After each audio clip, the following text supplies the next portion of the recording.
Hey everyone, are you having trouble exporting videos from Luma AI? In this video, I'll show you how to fix common Luma AI export problems step by step. First, check your internet connection and make sure it is stable. A weak connection can interrupt the export or download process. Next, open your Luma AI dashboard and confirm that your video has finished generating completely before trying to export it. Now check if you have enough storage space on your device. I mean, large AI video files require enough space to download and save properly.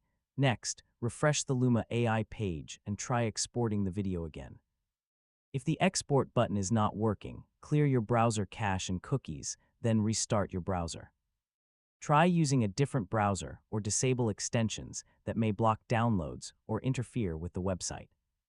Next, check your video settings and make sure the selected format or quality option is supported. If the problem continues, wait and try again later because temporary server issues can sometimes affect exports.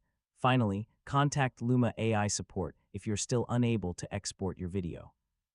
And that's how to fix Luma AI export problems. By checking your connection, browser, storage, and project settings, you can usually solve export issues quickly. Thanks for watching, and don't forget to subscribe for more easy technology guides.